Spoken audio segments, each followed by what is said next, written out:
Sir जी ये mic का मसला मेरे एंड से नहीं है, तो माइक नहीं चल रहा। सर माइक नहीं चल रहा, थोड़ा सा तो वेट करें। जी सर, थैंक यू। आवाज क्लियर है? थैंक यू जी। प्लीज।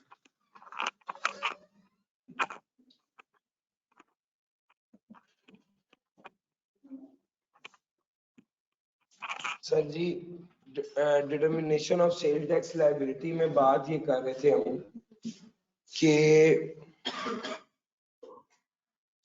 लायबिलिटी सेल्स टैक्स की जो लायबिलिटी है उसको डिटरमिन करना है, और उसके हवाले से ये है कि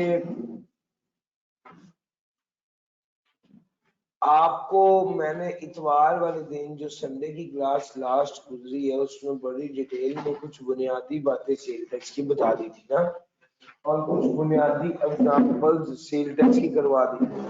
उससे फायदा ये हो जाता है कि आप लोगों का कुछ बेसिक कॉन्सेप्ट बन जाता है, और जब आज आज आपसे बात की जाएगी सेल टैक्स लायबिलिटी की, तो आपको पता है कि सेल टैक्स लायबिलिटी तो असल में आउटपुट माइनस इनपुट टैक्स है। यस और नो? अच्छा, ये सेल टैक्स लायबिलिटी जो है वो असल में आउटपुट माइनस इनपुट टैक्स है। और कैसे कैलकुलेट होगा सर? सबसे पहले सप्लायर्स पर जो टैक्स लगा है वो आउटपुट टैक्स होगा, और परचेजेस पर जो इनपुट टैक्स पे किया है वो परचेजेस पर जो टैक्स पे किया है वो इनपुट टैक्स होगा। आउटपुट में से इनपुट निकाल देंगे तो ये लायबिलिटी बन जाएगी। यस और नो? सर जी इसमें कुछ दिक्कत नहीं है, ये बात आपको मैं पहले बता चुका हूँ कि ये बात आपको मैं पहले बता चुका हूँ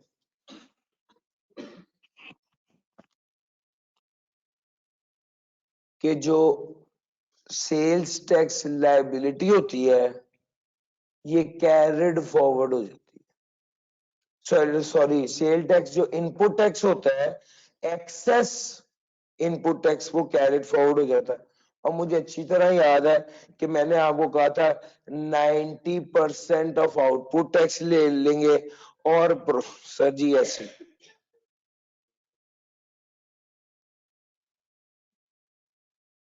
इसको कंपेयर करना है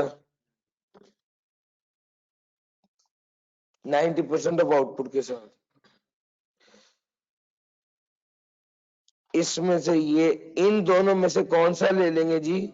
लोअर ले लेंगे। और जो इन दोनों का अगर 90% ऑफ आउटपुट टैक्स लोअर था तो जो एक्सेस इनपुट टैक्स होगा वो क्या कर देंगे? कैरेट। सर ये कितने अरसे के लिए कैरेट फॉरवर्ड करते हैं? 6 टैक्स पीरियड। वो 6 साल का कॉन्सेप्ट जो इनकम टैक्स में पड़ा था ना, यहां पर भी 6 टैक्स पीरियड ही है। वहां पर रिटर्न जमा करानी होती थी साल बाद, यहाँ पर आदमी निगरानी होती है।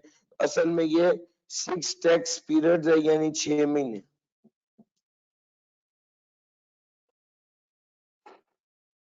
कोई सवाल है आपके जहन में?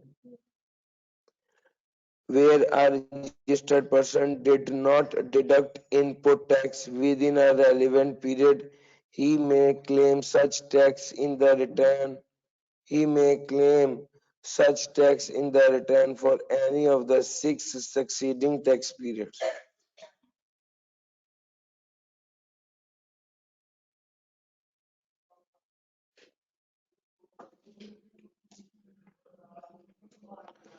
वो कहता है credit for input tax paid on purchases which are not paid for as per Sales Tax Act 1990 shall not be allowed. ये अलाउ नहीं होगा।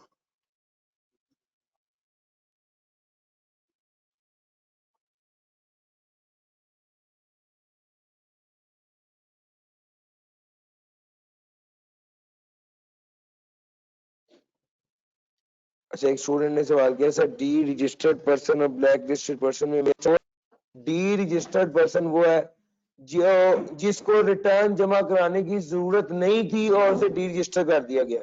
ब्लैक लिस्टेड पर्सन वो है जिसको रिटर्न जमा कराने की जरूरत थी, उसने रिटर्न जमा नहीं कराई तो उसको क्या कर दिया?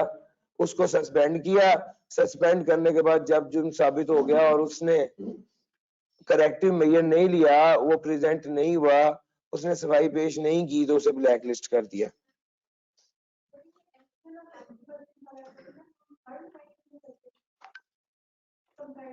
हर न्यूमेरिकल में करते, हर न्यूमेरिकल में करते।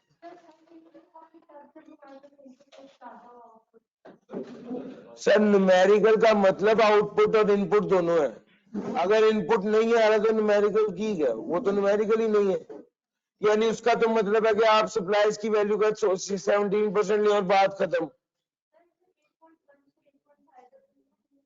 मैंने आपको ये उस दिन कराते हुए भी बोला था कि वो आप करके देख लीजिए, वो कम आ रहा है। जब आप किसी बंदे को सिखाते हैं तो स्टेप बाय स्टेप सिखाते हैं ना। सबसे पहले मैंने आपको बिल्कुल बेसिक लेवल के कराए, आप सब पे अप्लाई करें होगा। मैंने आपको एक स्टेप बाय स्टेप अप्रोच से कराया है, आहिस्ता आहिस्ता आहिस्ता आहिस्ता। आप देखिए, आपने जब वो कंप्लीट किया तो एक फुल फ्लेज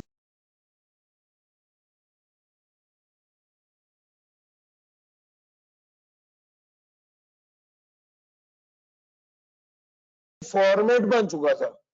और जब मैंने आपको पहला 8.1 कराया तो वो ऐसा था कि जैसे आप बिल्कुल बेसिक लेवल से शुरू कर रहे हैं।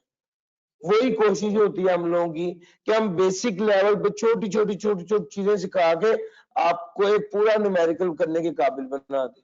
जो पिछली संडे की क्लास थी वो इस वजह से बहुत इफेक्टिव थी कि मैंने आपको बेस से उठाकर एक फुल फ्लेज न्यूमेरिकल के फॉर्मेट तक पहुंचा दिया था। प्लान किया था 2 घंटे की क्लास करनी, इसलिए मैंने उसको उसमें किया। इंशाल्लाह अगली क्लास में देखिएगा मैं वही वहां से शुरू करूंगा जहां से मैंने पिछली क्लास में छोड़ा था, और इंशाल्लाह उसकी एडिशनल न्यूमेरिकल करा दूंगा। मुजम्मिल, आपके सवाल का जवाब मैं दे चुका हूँ। ऑनलाइन वालों, अगर आवाज क्लियर आ रही है तो प्लीज एक बार हैंड तो रेज कर दें। मुझे एक स्टूडेंट कह रहे हैं आवाज में इशू आ रहा है।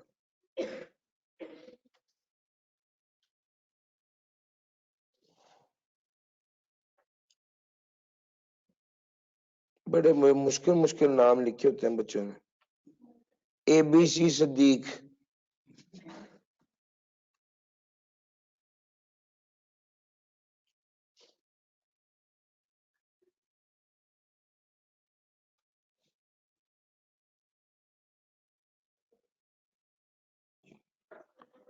अच्छा जी, आगे चलते हैं।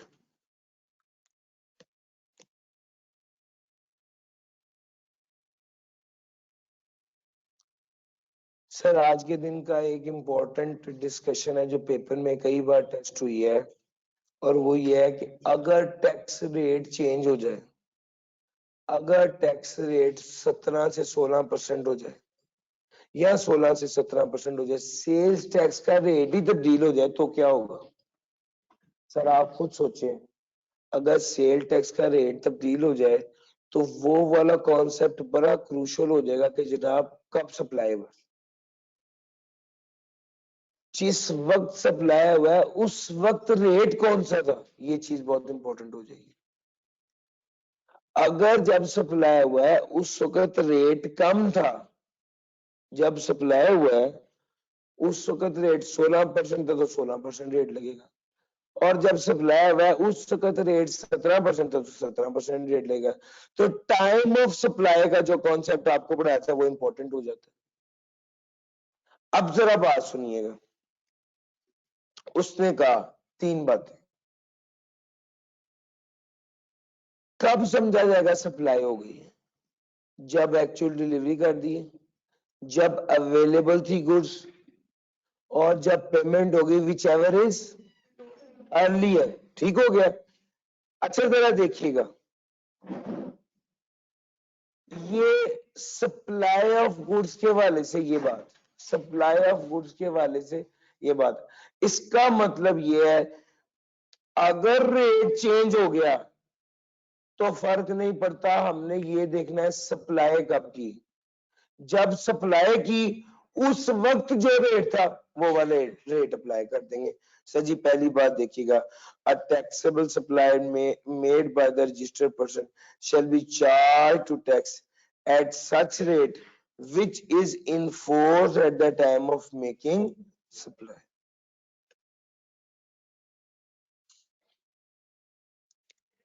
Imported goods shall be charged to tax at such rate as is in force. Sir अब जरा इंपोर्टेड गुड्स की स्टोरी सुनना। सर जब आप गुड्स इंपोर्ट करते हैं ना, तो आपको पता होना चाहिए इंपोर्ट स्टेज पे उस पे टैक्स लग जाता है, बल्कि वो गुड्स अभी आपको नहीं मिलती, पहले उस पर custom duty, federal excise duty अगर एप्लीकेबल हो तो, sales tax, income advance tax, advance income tax, सारे टैक्स लगते हैं। आप चालान पे करते हैं, फिर आप अपनी चीजों की शक्ल देखते हैं, फिर वो गुड्स इंपोर्टेड गुड्स आपके पास आती है। अब इसमें प्रॉब्लम क्या है? अब इसमें प्रॉब्लम ये है कि सर अगर आपने गुड्स इंपोर्ट की हैं और सेल टैक्स का रेट तब्दील हुआ है, तो क्या समझा जाएगा टाइम ऑफ सप्लाई क्या थी और रेट कौन सा लगेगा? तो इसका जवाब ये है, जब आपने गुड्स डिक्लेरेशन प्रेजेंट किया, सर आपने पोर्ट पर या एयरपोर्ट पर या जहां से आप सामान क्लियर करा रहे हैं कराची पोर्ट पर गुड्स डिक्लेरेशन प्रेजेंट किया, जिस तारीख को गुड डिक्लेरेशन प्रेजेंट किया समझा जाएगा उस तारीख को सप्लाई हुई है, और उस दिन जो रेट था वो रेट अप्लाई होगा। फर्क नहीं पड़ता जो चीज इंपोर्ट की है वो होम कंजम्पशन के लिए थी या वो वेयर हाउस से क्लियर कराई थी। सर होम कंजम्पशन का मतलब है कि क्वांटिटी कम चीज है डोमेस्टिक यूज के लिए, और वेयर हाउस का मतलब कि आपने पूरा कंटेनर मंगाया हुआ है और आपने कंटेनर जो है वो अपने गोदाम में उतरवाना है। सर जी फर्क समझ आ रहा है? फर्क नहीं पड़ता वो होम कंजम्पशन के लिए थी या क्लियर्ड फ्रॉम वेयर हाउस थी, मेन चीज क्या है? On the date on which a goods declaration is presented.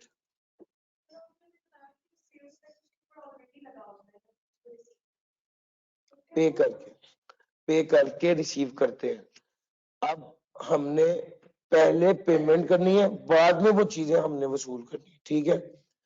अब जो अगली बात देखिए, जो नेक्स्ट पॉइंट है मेजर, वो ये है कि उस जब हम पे कर रहे हैं तो रेट कौन सा लगेगा? रेट तब्दील हुआ ना, 3 दिन पहले रेट 17% था, आज रेट 16% है। अब 17% रेट लगेगा या 16% रेट लेगा, देखा ये जाएगा कि आपने गुड्स डिक्लेरेशन प्रेजेंट कब किया है। गुड्स डिक्लेरेशन इंपोर्ट का वो डॉक्यूमेंट होता है जो हम प्रेजेंट करते हैं कि भाई फला फला चीज हमारी आ रही है, और उसके जवाब में वो हमें चीजें देते हैं। सर जी समझ आ रही है? गुड्स डिक्लेरेशन जब प्रेजेंट हुआ, गुड्स डिक्लेरेशन जब प्रेजेंट हुआ तो उस ये पेमेंट से पहले होगा। ये गुड्स डिक्लेरेशन जब हम प्रेजेंट करते हैं तो ये पेमेंट करने के बाद ही कर रहे होते हैं। हाँ, कभी ऐसा भी हो सकता है कि आप गुड्स डिक्लेरेशन प्रेजेंट करते हो पेमेंट बाद में करें, दोनों केसेस हो सकते हैं।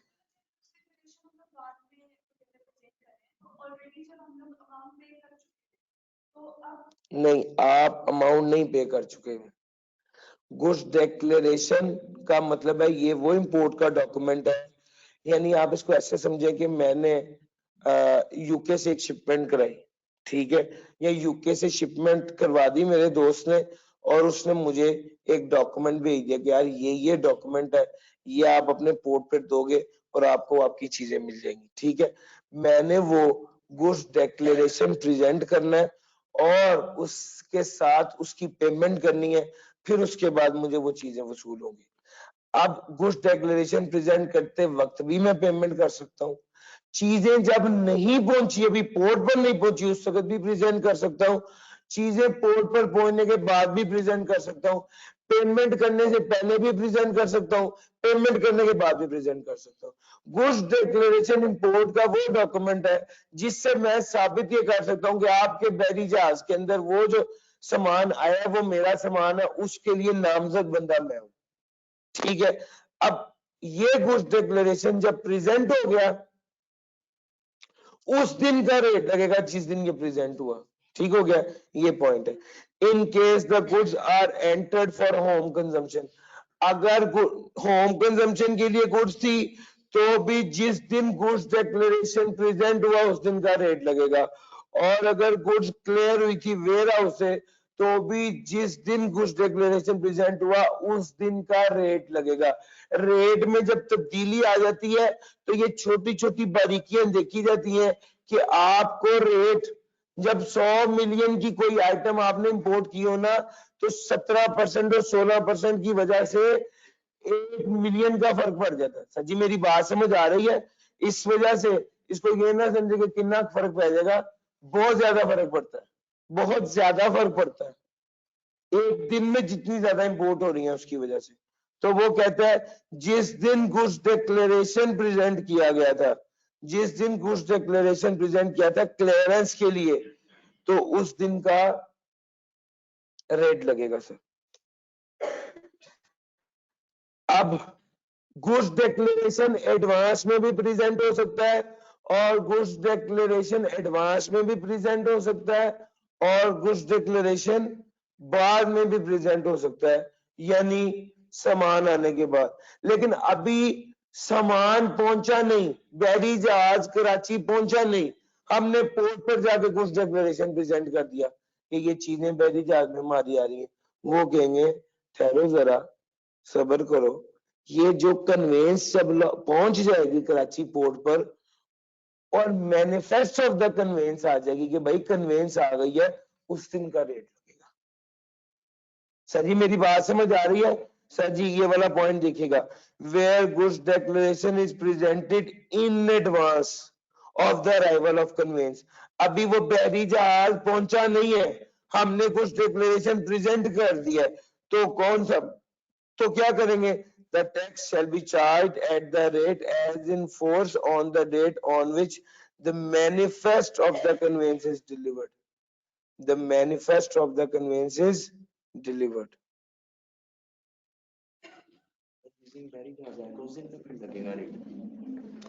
जिस दिन बैरी जहाज जिस दिन मैनिफेस्ट ऑफ द कन्वेंस आ जाएगी, बैरी जहाज आ जाएगा, उसका एक डॉक्यूमेंट होता है, वो आ जाएगा कि बैरी जहाज पहुंच गया, उस दिन का रेट लगेगा। अगर आपने जहाज के आने से भी पहले गुड्स डिक्लेरेशन प्रेजेंट कर दिया था, नॉर्मली ये जहाज के आने के बाद प्रेजेंट होता है, जब सामान आ गया तो फिर आप जाते हैं भाई ये मेरा सामान आ गया हुआ है और उसके बाद अब मुझे ये चीजें दे दी जाए।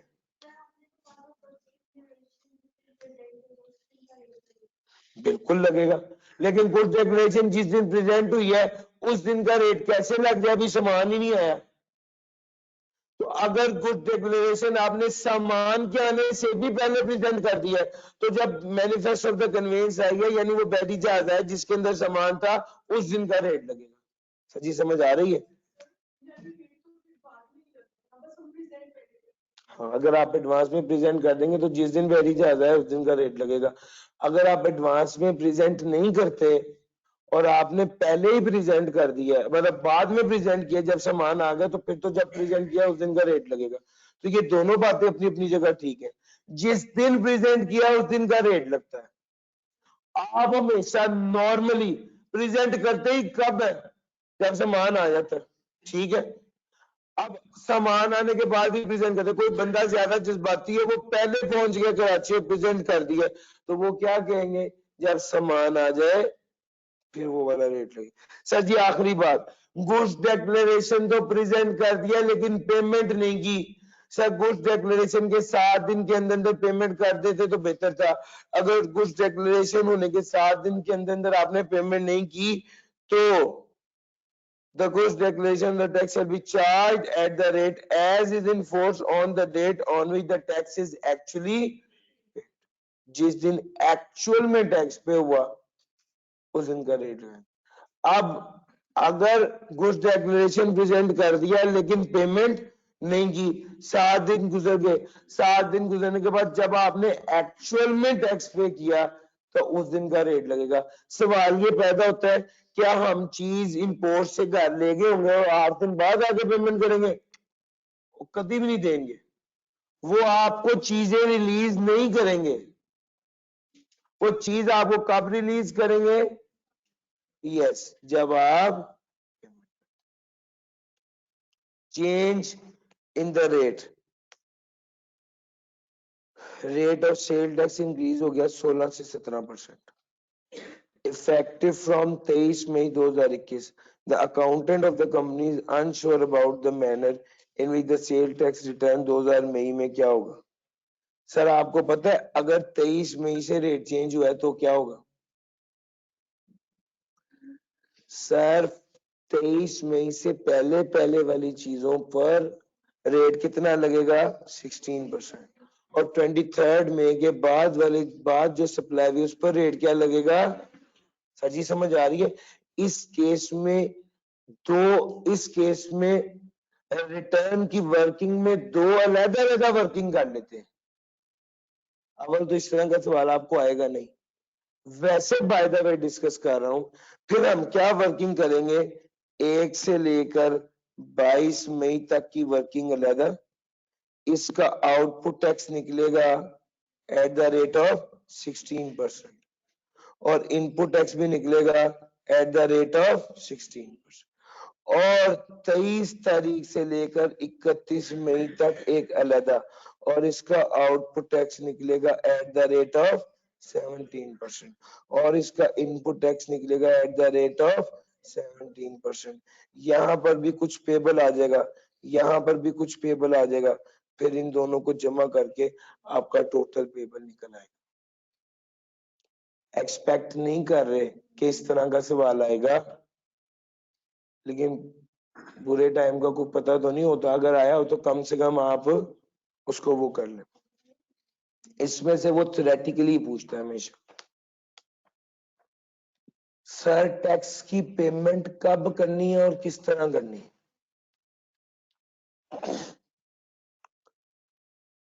Sir time of payment, sales tax shall be paid at the time of payment of custom duty in case of import of goods. Payment of custom duty in case of import of goods.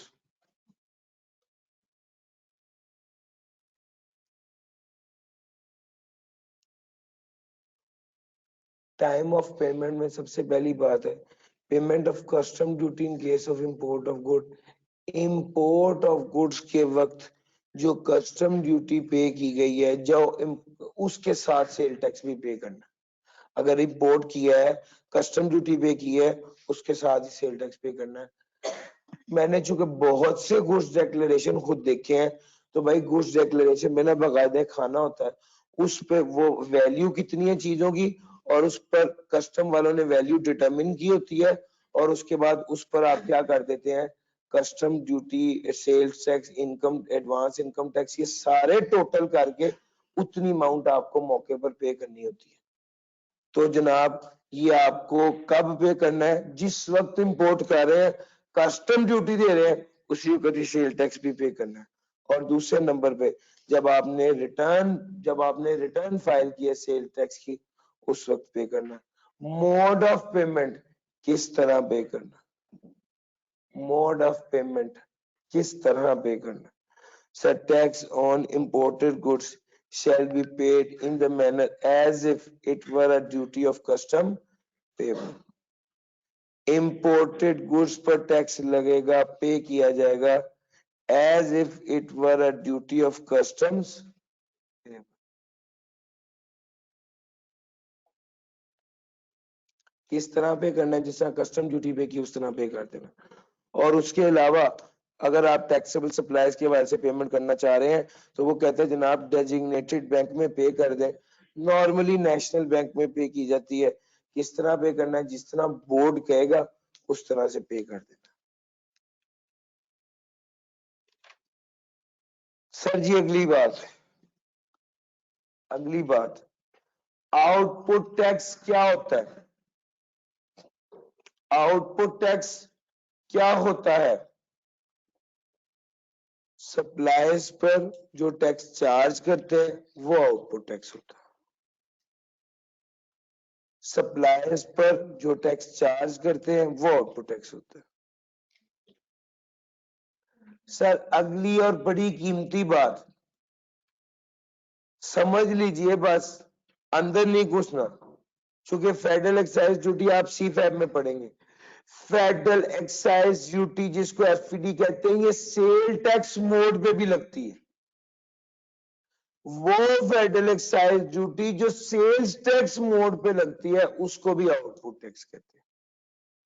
वो federal excise duty जो sales tax mode पर लगती है उसे भी output tax कहा जाता है। सर्विसेज पर जो सेल टैक्स लगता है वो भी आउटपुट टैक्स होता है।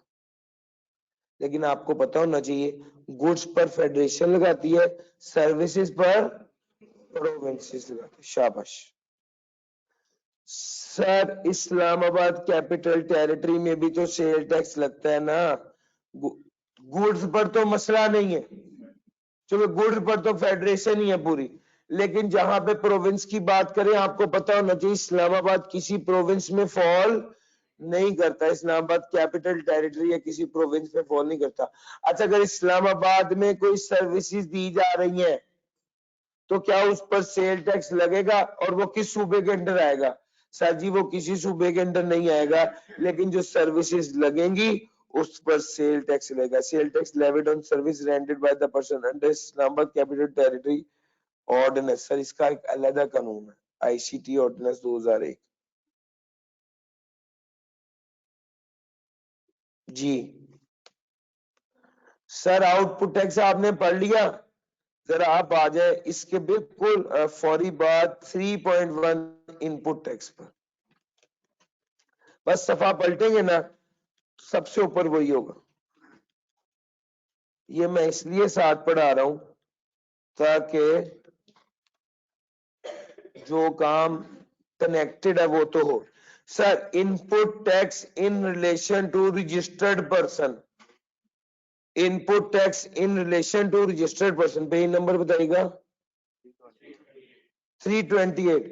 सर जी, आउटपुट टैक्स आपने पढ़ लिया, जो बंदा बेच रहा था उसके लिए आउटपुट था, जो बंदा खरीद रहा था उसके लिए इनपुट था। सर जी, आपने गुड्स खरीदी, input tax. Tax levied on the supply of goods, input tax. Sir, आपने गुड्स इंपोर्ट की, इनपुट। ये एक डिफरेंट पॉइंट है सर, ये आउटपुट में नहीं आ सकता भैया। इंपोर्ट वाला पॉइंट आउटपुट में तो नहीं आ सकता, ये इनपुट में ही आएगा। सर, एफईडी जो सेल्स टैक्स मोड में आपने पे की है वो इनपुट टैक्स है। एफईडी जो सेल टैक्स मोड में आपने वसूल की थी वो output tax. Provincial sales tax levied on services rendered to the person.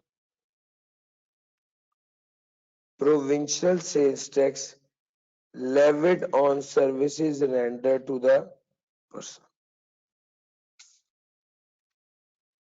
Sir, जो सेल्स टैक्स सर्विसेज पर सूबों ने लगाया है वो अगर आपने सर्विसेज ली हैं तो वो भी इनपुट टैक्स है जो आप क्लेम कर सकते हैं। Sir, Azad Jammu and Kashmir पर जो गुड्स सप्लाई, जो गुड्स वहां से वसूल किए हैं उस पर भी आप इनपुट टैक्स क्लेम कर सकते हैं। जब ऊपर पूरा पाकिस्तान लिखा होता तो नीचे ये लिखने की क्या जरूरत थी? सर, इस वजह से उसने लिखा है कि कश्मीर को प्रमोट किया जाए कि अगर आपने कश्मीर से भी कोई चीज खरीदी है तो उस पर भी आप इनपुट टैक्स क्लेम कर सकते हैं। आउटपुट टैक्स और इनपुट टैक्स में घूम फिर के क्या बात निकली है? गुड्स पर, सर्विसेज पर, एफईडी मोड में, और अगर इनपुट टैक्स होगा तो इंपोर्ट पर। यार, इसके अलावा कोई और बात तो नहीं है भाई, इतनी सी बात है। हम एक्सपेक्ट नहीं करते पेपर में वो हमसे ये पूछेगा कि इनपुट टैक्स और आउटपुट टैक्स क्या होता है, वो हमसे नेक्स्ट लेवल के सवाल पूछेगा।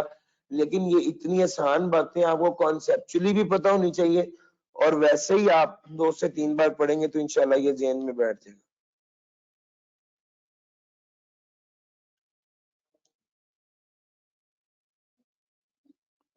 सर जी, अब बैठ के नहीं बात बनेगी। चैप्टर नंबर 19 में है 2.2, निकालिए जरा जल्दी से।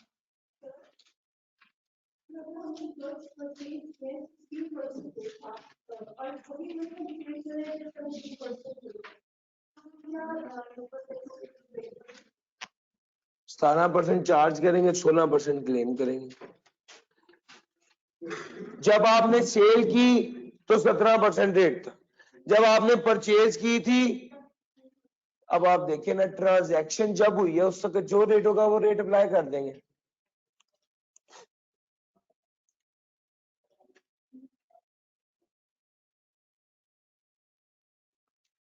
पेज नंबर 19 में 2.2 आना चाहिए, tax in sales tax invoice के नाम से। क्या वही है? पेज नंबर बताइएगा।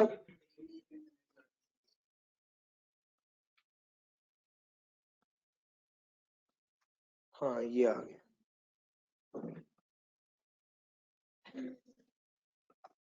Sir ji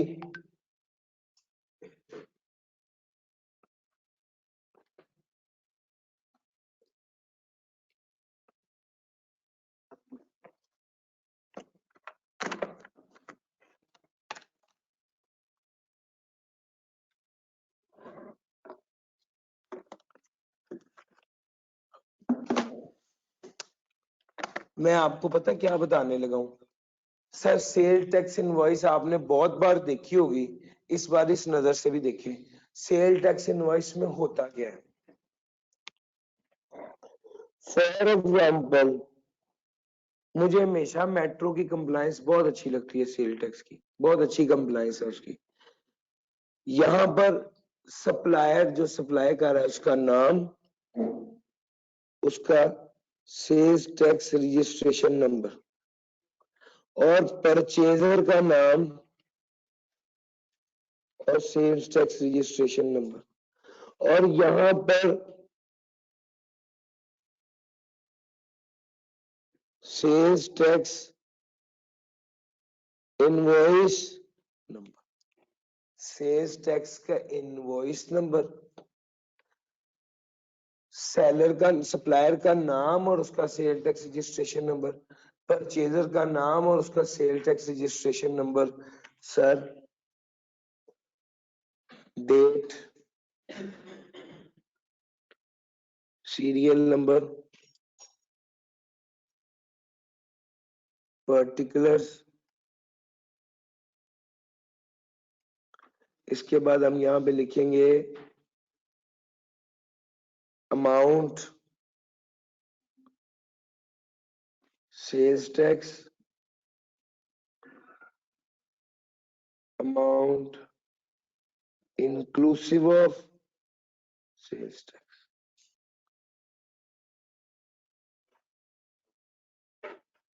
amount inclusive of sales tax। Let's say एक आइटम है प्रोडक्ट ए, यहाँ पे लिखा होगा 100, यहाँ पे लिखा होगा 17, यहाँ पे लिखा होगा 117, और इसको टोटल कर देंगे। लेट्स से एक और प्रोडक्ट डाल देते हैं बी 200 की 17%, नहीं 17% के हिसाब से 34, 234 और टोटल आ गया 351। सेल्स टैक्स इनवॉइस में ये सारे पर्टिकुलर्स होने चाहिए। इसके अलावा भी एक दो बातें हैं सर, पढ़ते हैं जरा।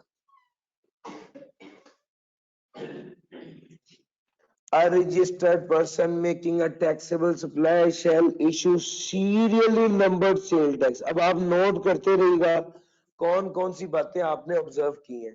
सीरियली नंबर्ड सेल टैक्स, सबसे पहले सेल टैक्स इनवॉइस का number at the time of supply of goods containing the particulars, namely name, address and registration number of the supplier। हाँ सर, यहां पर मेट्रो का एड्रेस भी लिखा होगा और यहां पर परचेजर का एड्रेस भी लिखा होगा।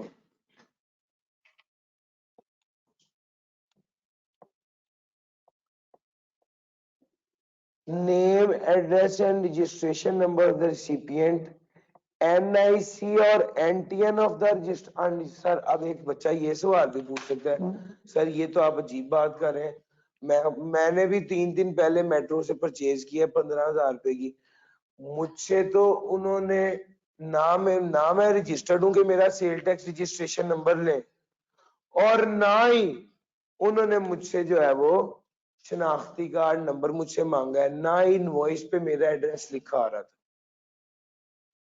यस, उसका जवाब लिखा हुआ है आगे कि भैया वो लोग जो 1 लाख से कम की परचेज करते हैं उनके लिए NIC, CNIC या NTN नंबर दरकार नहीं होता।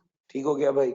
Sir, name, address and registration number of the recipient and NIC and NTN of the unregistered person as the case may be excluding, अच्छा ये सारी चीजें चाहिए, सिवाय कब, जब supply is made by the retailer, जब सप्लाई रिटेलर कर रहा हो और ट्रांजैक्शन की value inclusive of sale tax 1 lakh से ज्यादा ना, 1 लाख से ज्यादा ना।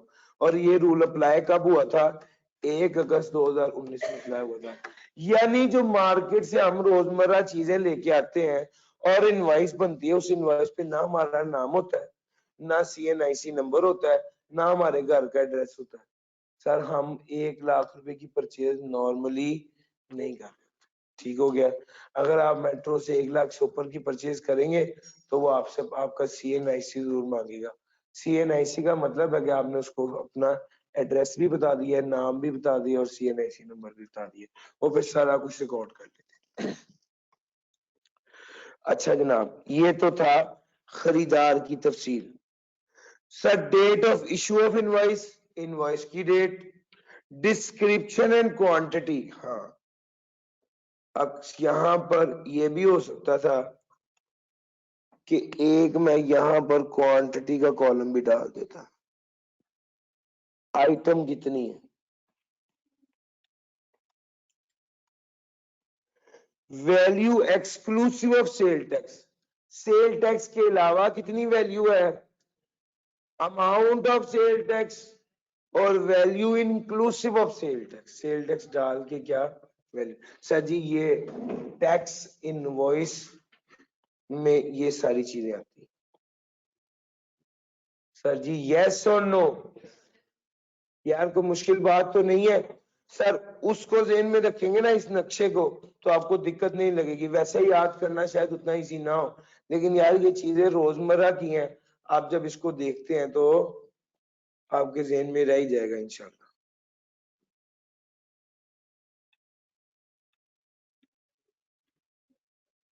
यार आप भी स्क्रीनशॉट शेयर कर दें, वो बच्चे अपने तौर पे कीजिएगा जरा, स्क्रीनशॉट शेयर कर दीजिए प्लीज ग्रुप को। जी, thank you. No person other than a registered person or person paying retail tax shall issue an invoice. Sir, जो रजिस्टर्ड पर्सन नहीं है वो सेल टैक्स इनवॉइस इशू कर ही नहीं सकता। वो जो मैं कहता होता था आउटपुट टैक्स चार्ज नहीं कर सकता, वो असल में इसीलिए चूंकि वो रजिस्टर्ड है ही नहीं। Sir, sale tax registered person issue कर सकता है cell tax invoice electronically. Sir, अब दौर इतना फास्ट आ गया,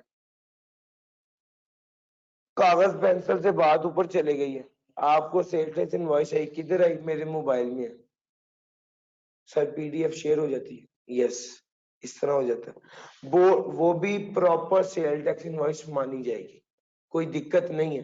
कागज पे होना जरूरी नहीं है, कवायद पूरे होना जरूरी है, पर्टिकुलर्स पूरे होना जरूरी है। सर जी, द बोर्ड में specify, the board may specify modified invoices for different persons and no more than one tax invoice shall be issued for a taxable supply. Sir, एक टैक्सेबल सप्लाई के लिए एक invoice ही issue होगी।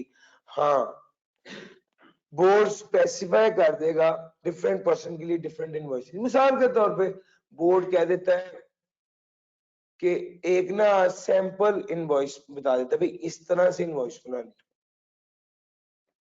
और उन्होंने मिसाल metro है मिसाल के तौर पे, उन्होंने कहा जी यहाँ पे क्वांटिटी होनी चाहिए।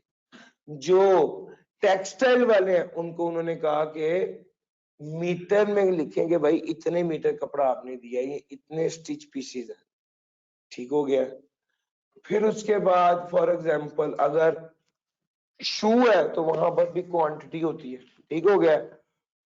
अगर मिसाल के तौर पे कोई लिक्विड भेजने, कोई दूध की कंपनी है तो उन्होंने कहा जी लीटर रखे, प्रॉपर फॉर्मेट बता देंगे कि जनाब इस फॉर्मेट के तहत आपको बनानी चाहिए। डिफरेंट पर्सन के लिए डिफरेंट होते हैं वो, और एक सप्लाई के लिए एक से ज्यादा इनवॉइस नहीं होगी। अगर सब्सिक्वेंटली प्रूव हो जाए कि किसी बंदे ने सप्लायर को उल्लू बनाया है और गलत CNIC दे दी, CNIC गलत दे दिया है, if it is subsequently proved that CNIC provided by the purchaser was not correct, liability of tax or penalty shall not arise against the seller। Sir इसमें सेलर बेचारे का कोई कसूर नहीं है अगर उसने गुड फेथ में ऐसे किया, अगर उसे खुद भी नहीं पता चला। सर जी ये बात अगर आपकी समझ में आ गई है,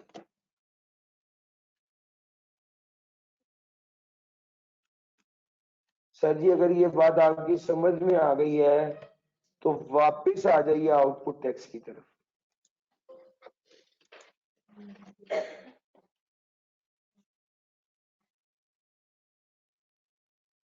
इमरान को क्या करना चाहिए?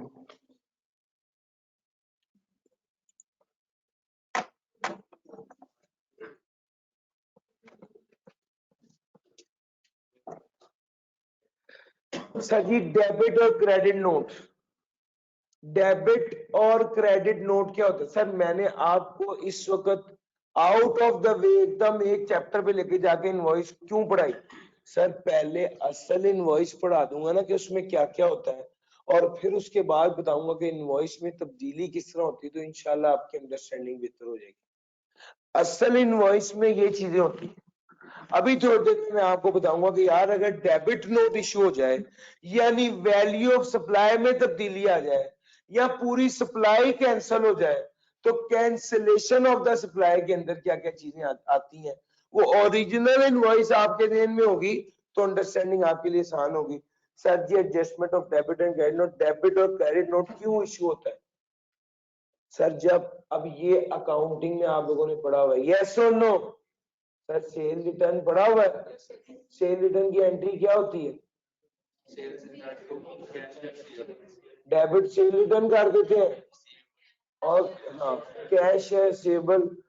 सर जी इतना तो जेन में है। अच्छा बिल्कुल, ये तो अकाउंटिंग की एंगल से है।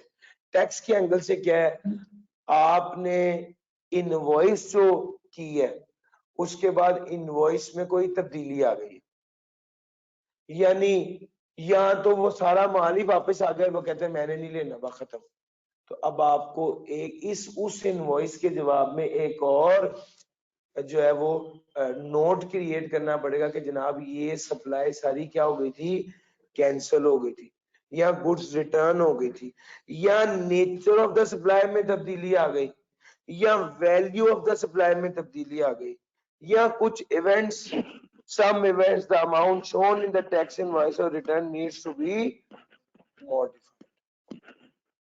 कुछ ऐसे इवेंट्स हो गए जिसकी वजह से इनवॉइस में तब्दीली लाने की जरूरत है। सर सारी गेम अब इनवॉइस के ऊपर चल रही है, यानी पहले इनवॉइस है उसके बाद इनवॉइस में तब्दीली आनी है ना।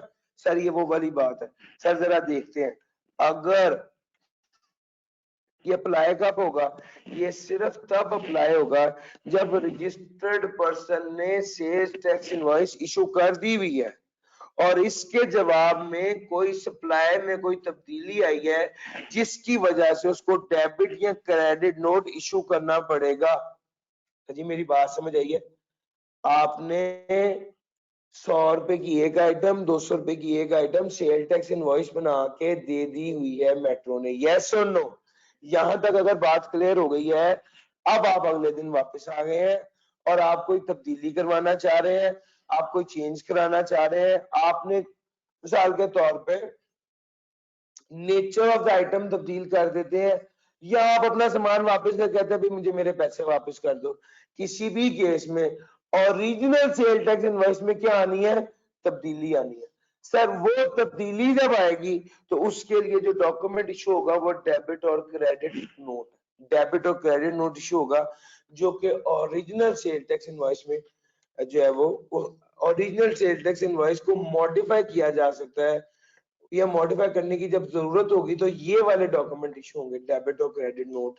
सर अगर सप्लाई कैंसिल ही कर दी, वो सारा सामान जो आप कल लेके गए थे आज वापस ले आए भाईजान, सॉरी हमें ये नहीं चाहिए। कैंसिलेशन का मतलब है खत्म, ठीक हो गया, यानी आधा नहीं हुआ सामान, बिल्कुल खत्म हो गया, जितना सामान आया था एज इट इज ही वापस हो गया। सर जी जब आप कैंसिलेशन होती है, एक तरफ डेबिट नोट क्रिएट होता है, एक तरफ क्रेडिट नोट क्रिएट होता है। सर सेलर जो बेचने वाला है वो कौन सा नोट क्रिएट करेगा?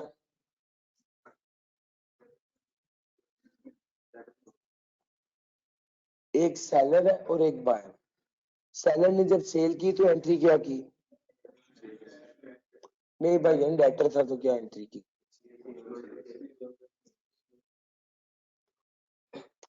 इसने अपने आप को, इसने डेटर को अपने पास डेबिट कर दिया। अब इस सेलर ने क्या करना है? इस सेलर ने, इसके पास सामान वापस आ गया, इसने डेटर को क्रेडिट करना है, यस और नो? सर ये क्रेडिट नोट इशू करेगा। सेलर के पास जब सामान वापस आया है तो ये क्रेडिट नोट इशू करेगा, क्योंकि इसने अपने डेटर को क्या किया है?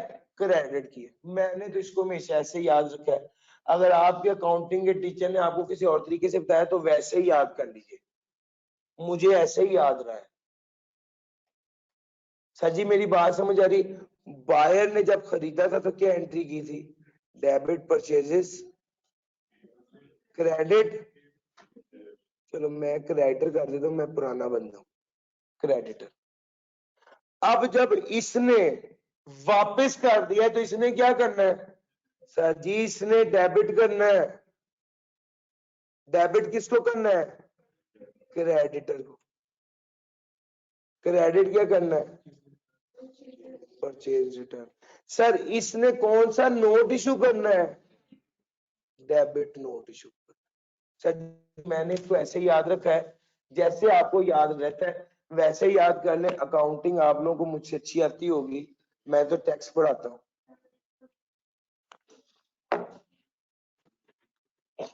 मैंने तो यही कहना था ना सर। आगे चलते हैं। Name and registration number of the recipient. Sir जी आपने कैंसिल करा दी ना, आपने कैंसिल करा दी सप्लाई, रिटर्न हो गई सप्लाई, तो रिटर्न वो जो नोट बनेगा, जो डेबिट नोट या क्रेडिट नोट होगा दोनों के एंड से, उसमें क्या चीज होगी? रिसिपिएंट का नाम और रजिस्ट्रेशन नंबर, सप्लायर का नाम और registration number, original sale tax invoice. कौन सी ओरिजिनल भला? वो जो मेट्रो से ली थी, जो मैंने भी आपको ओरिजिनल सिखाई है, ओरिजिनल सेल टैक्स इनवॉइस, उसका रेफरेंस होगा। Reason of issuance of debit note. Debit note issue क्यों किया? वजह भाई माल खराब हो गया, ये चीजें एक्सपायर्ड थी, या क्या वजह थी आपने डेबिट नोट इशू किया? सामान वापस क्यों किया? सर साइन होगा बाकायदा, signature and seal of the authorised person, authorised person जिसने वापस किया है उसके साइन होंगे। Sir original copy debit note की, डेबिट नोट परचेजर इशू कर रहा है ना, debit note original copy seller को दे देगा और एक डुप्लीकेट अपने पास रखेगा रिकॉर्ड के लिए। और अगर कैंसिलेशन ऑफ सप्लाई हो जाए मेट, अगर कैंसिलेशन ऑफ सप्लाई हो जाए, in case of cancellation of supply made to or return of a goods by an unregistered person, the supplier shall issue a credit note providing the same particulars as are specified above and keep the copy of record. Sir अगर supplies cancel हो जाएंगी तो ये goods return हो जाएंगे registered person को, तो supplier, अब सप्लायर क्रेडिट नोट इशू कर देगा प्रोवाइडेड द सेम। ये बायर था, ये सेलर था, क्रेडिट नोट इशू हो जाएगा और उसमें यही सारी चीजें ऊपर वाली होंगी, name and registration of the recipient, name and registration number of the supplier, number and date of original sale tax invoice, reason for the issuance of debit note, signature and seal. यही 5 चीजों के साथ note issue हो जाएगा और वो note हम भिजवा देंगे, ओरिजिनल अपने पास रख लेंगे और ओरिजिनल भिजवा देंगे और डुप्लीकेट अपने पास रिकॉर्ड के लिए रख लेंगे। सर जी ओरिजिनल भिजवा देते हैं और डुप्लीकेट अपने पास रख लेते हैं। सर जी आप जरा बात सुनना, पिछले केस में, आज की आखिरी बात है, पिछले केस में पता क्या हुआ था? पिछले केस में सारे का सारा सामान ही वापस भिजवा दिया। ऐसा भी हो सकता है कि 351 का बिल हो, 100 रुपए की चीज वापस करवानी हो, बाकी 251 की रह जाए। सर वैल्यू में तब्दीली भी आ सकती है, ठीक हो गया। सर वो ये कह रहा है अगर किसी वैलिड रीजन की वजह से वैल्यू ऑफ द सप्लाई तब्दील हो जाए, amount of the sale tax mention in the invoice increase हो जाए, तो सप्लायर क्या इशू करेगा? सर जब अमाउंट इंक्रीज हो जाएगी, जब वापस किया था तो सप्लायर ने, सेल करने वाले ने क्रेडिट नोट इशू किया था, लेकिन जब अमाउंट इंक्रीज हो जाएगी तो अब एंट्री क्या होगी? Debit, debtor, credit, sale. Sir अब डेबिट नोट इशू होगा। सर डेबिट करें ना आप, सर सेलर, सप्लायर ये अपने डेटर को डेबिट करेगा, वैल्यू बढ़ाएगा तो डेबिट नोट इशू होगा, वैल्यू कम करेगा तो क्रेडिट नोट इशू होगा, ठीक हो गया। सर यहाँ पर क्या हुआ है, किसी भी रीजन की वजह से वैल्यू ऑफ सप्लाई बढ़ गई है तो डेटर क्या कर देगा, सप्लायर क्या कर देगा, अपने पास डेटर को डेबिट करेगा, यानी वैल्यू इंक्रीज कर देगा। has increased, the supplier has issued a debit note with the following particulars: name and registration number of the supplier, name and registration number of the recipient, number and date of, sir अब गौर से देखना, particulars, number and date of original sale tax। Sir ये कौन सी है? Sir ये वो वाला पाकिस्तान है ओरिजिनल जिसमें तब्दीली आई है, ठीक हो गया। सर ये वो वाली इनवॉइस है जिसमें तब्दीली आई है, ये असल रेफरेंस देते हैं हम। वो जो मैंने सबसे पहले आपको सिखाई है ना सर, वो ओरिजिनल थी। Original value and sale tax, original value और सेल टैक्स, रिवाइज वैल्यू, असल वैल्यू क्या थी, तब्दीली होने के बाद क्या आई है, और डिफरेंस क्या है सर, ये देखना है। सर तब्दीली आई क्यों थी, रीजन ऑफ रिवीजन क्या थी, और sign. Sir ji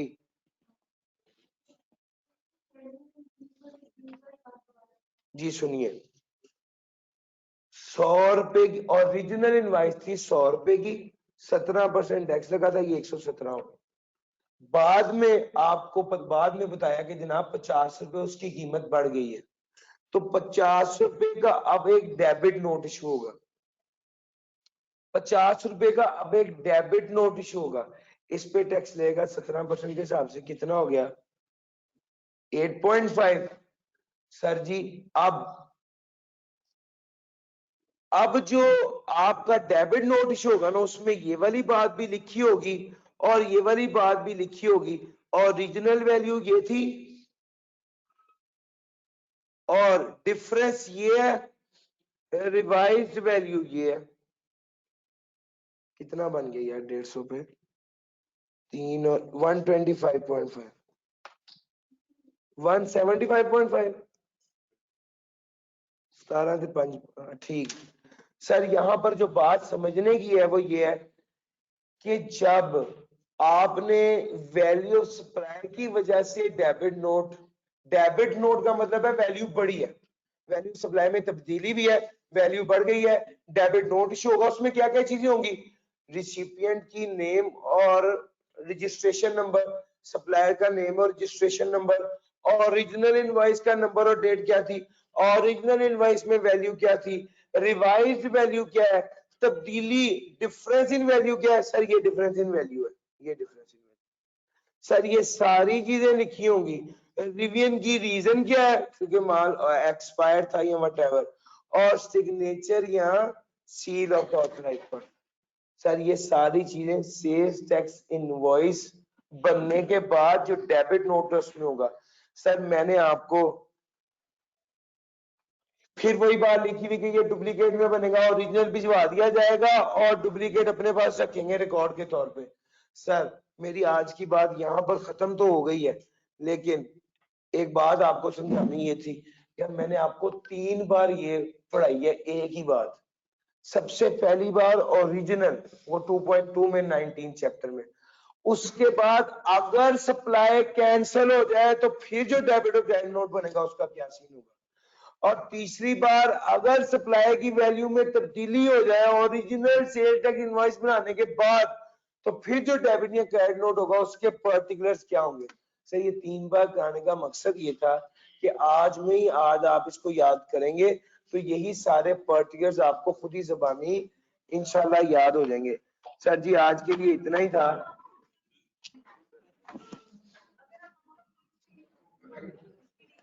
value of supply जब तब्दील होगी तो ऑटोमेटिकली अमाउंट ऑफ टैक्स भी तब्दील हो जाएगी। जी भाई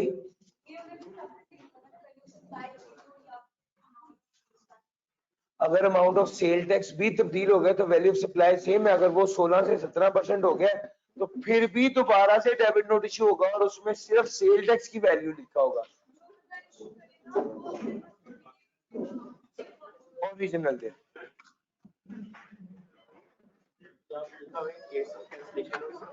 नहीं सर आज के लिए इतना ही था। प्लीज अगर कोई सवाल ऑनलाइन वालों के हैं